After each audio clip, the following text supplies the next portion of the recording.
नमस्कार दोस्तों, मैं गजानन शर्मा आप सभी लोगों का इस वीडियो में हार्दिक अभिनंदन करता हूं। तो दोस्तों, हमने ऑयल सीड क्रॉप्स के बारे में अध्ययन कर रहे थे। तो उसमें सबसे पहले हम मस्टर्ड यानी कि सरसों के बारे में स्टडी कर चुके हैं। आज के इस वीडियो में हम अलसी यानी कि लिनसीड की क्रॉप्स के बारे में स्टडी करेंगे।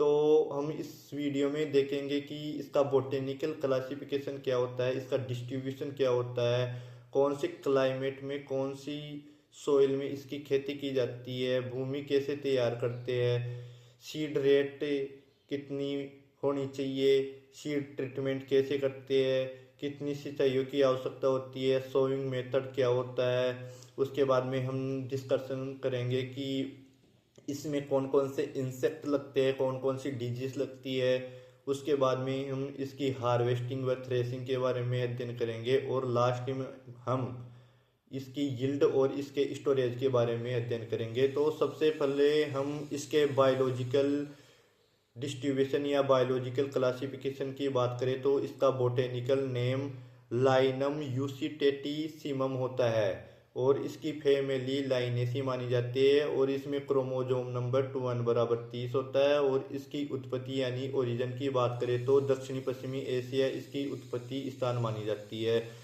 इसके बाद में हम इसके क्लासिफिकेशन की बात करें तो अलसी यानी कि लिनसीड को 2 क्लास में डिवाइड किया गया है।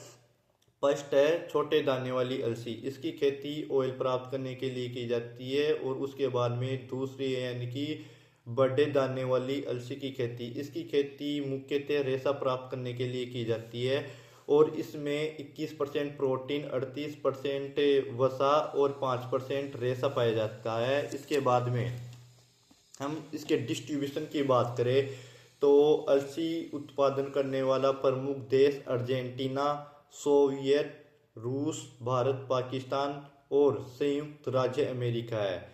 और इसके क्लाइमेट की बात करें तो अलसी की खेती समशीतोष्ण व ठंडी जलवायु में इसकी खेती की जाती है। जहाँ का तापमान कम होता है उन क्षेत्रों में इसकी खेती ज़्यादातर की जाती है। उसके बाद में हम इसकी सॉइल की बात करें तो दोमट मृदा में इसकी खेती आसानी से की जाती है। जहाँ की मृदा की जल धारण क्षमता अच्छी होती है उन क्षेत्रों में इसकी खेती अच्छी मानी जाती है और जिनका पीएच 6 से 7 के मध्य होना चाहिए। उसके बाद में हम इसकी इम्पोर्टेंट वेराइटी की बात करें तो इसकी अलग अलग इम्पोर्टेंट वेराइटी होती है, जैसे नीलम, हीरा, केटू, टाइप 397, हिमालिनी, जवाहर 1823, सुब्रा, शेखर इसकी प्रमुख वेराइटी होती है, जिसकी उपज लगभग 15 से 20 क्विंटल प्रति हेक्टेयर होती है। और ये सभी वेराइटी लगभग 100 से 120 दिन में पककर तैयार हो जाती है। उसके बाद में हम भूमि की तैयारी की बात करें यानी कि लैंड ऑफ प्रिपरेशन की बात करें तो खरीफ की फसल कटने के बाद में इसकी भूमि तैयार की जाती है। भूमि तैयार करने के लिए 4 से 5 जुताइयों की आवश्यकता होती है ताकि भूमि भुरभुरी व ढीली हो जाए और इसकी सोविंग करें तो इसके बीज आसानी से अंकुरित हो जाए। उसके बाद में हम सीड की बात करें तो सीड हमेशा सर्टिफाइड सीड का प्रयोग करना चाहिए, क्योंकि सर्टिफाइड सीड में प्योरिटी परसेंट व जेनेटिक प्योरिटी परसेंटेज का मान उच्च मात्रा में पाया जाता है और इन बीजों में किसी भी प्रकार की डिजीज या रोग नहीं लगे हुए होते हैं। जितने भी बीजों की हम सोइंग करेंगे उतने बीज का अंकुरण हो जाएगा। और उसके बाद में सीड रेट की बात करें तो 15 से 20 केजी प्रति हेक्टेयर सीड रेट की आवश्यकता होती है। सीड ट्रीटमेंट की बात करें तो थायरम, कैप्टोन आदि से सीड ट्रीटमेंट करना चाहिए ताकि बीजों में हल्की मोटी कुछ भी छोटी मोटी डिजीज लगी हुई हो वो आसानी से हट जाए।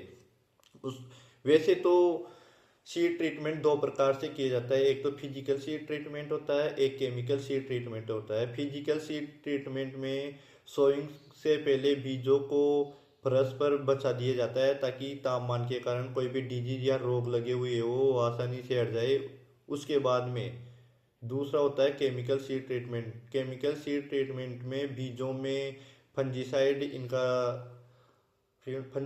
लिक्विड मिला दिया जाता है ताकि इसमें किसी भी प्रकार की डिजीज वगैरह लगी हुई है वो आसानी से हट जाए। उसके बाद में सोविंग की बात करें तो अक्टूबर से नवंबर मंथ में इसकी सोविंग कर दी जाती है मेथड ऑफ सोइंग की बात करें तो छिड़काव विधि या पंक्तियों में इसकी सोइंग की जाती है।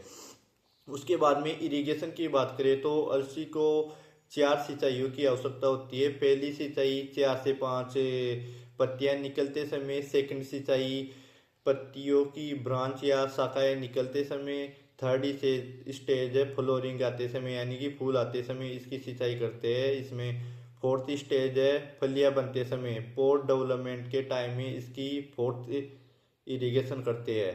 इसके बाद में हार्वेस्टिंग की बात करें तो दाने वाली फसलों की कटाई मार्च से अप्रैल मंथ के अंतर्गत करते हैं। थ्रेसिंग की बात करें तो दाने वाली फसलों की कटाई करके 4 से 5 दिन तक इसको सुखा लिया जाता है ताकि इसमें नमी की मात्रा कम हो जाए, और इसको कंबाइन या थ्रेसिंग की सहायता से सीड को अलग कर लिया जाता है व भूसे को अलग कर लिया जाता है। इसके बाद में हम उपज यानी कि यील्ड की बात करें तो 15 से 20 क्विंटल प्रति हेक्टेयर इसकी यील्ड प्राप्त होती है। और स्टोरेज की बात करें तो इनमें 10 से इनके सीडों में 10 से 12% मॉइस्चर कंटेन हो, उसके बाद में हम इसका बड़े बड़े वेयर हाउसों में स्टोरेज करते हैं। उसके बाद में हम इंसेक्ट की बात करें कि अलसी यानी कि लिनसीड में कौन कौन से इंसेक्ट लगते हैं वह इसका कंट्रोल कैसे किया जाता है, तो सबसे पहले इसमें लेपिग्मा या ल्यूसन कैटरपिलर इंसेक्ट लगता है जिसका कंट्रोल मोनोकोटो क्रोटोफॉस्फोस की फॉस्फोरस का छिड़काव करके इसका कंट्रोल किया जा सकता है। उसके बाद में इसमें अलसी मक्की या गोल मीज एक इंसेक्ट लगता है जिसका कंट्रोल मेटासिटोक्सिया डाइमेंथोक्स की का छिड़काव करके इसका कंट्रोल कर सकते हैं। इसके बाद में हम डिजीज की बात करें तो इसमें rust, wilt, leaf spot, powdery mildew व डाउनी मिल्डी आदि रोग लगते हैं। इसी प्रकार अलसी की खेती की जाती है। तो दोस्तों हम रबी क्रॉप्स के बारे में पढ़ रहे हैं। रबी क्रॉप्स कंप्लीट होने के बाद में खरीफ क्रॉप्स के बारे में स्टडी करेंगे। उसके बाद में हम वापिस से रबी क्रॉप्स में लगने वाले रोग व लगने वाले इंसेक्ट इसके बारे में डिस्कशन करेंगे कि रबी क्रॉप में कौन कौन से रोग लगते हैं और कौन कौन से इंसेक्ट लगते हैं, इनका निवारण कैसे किया जाता है। उसके बाद में खरीफ की ऋतु में लगने वाली फसलों में रोग कौन कौन से होते हैं व इसका कंट्रोल कैसे किया जाता है उसके बाद में डिस्कशन करेंगे। उसके बाद में हम जेनेटिक्स की क्लास के बारे में अध्ययन करेंगे। उसमें हम सीड्स की क्लासें पढ़ेंगे, प्लांट ब्रीडिंग की क्लासें पढ़ेंगे। धन्यवाद।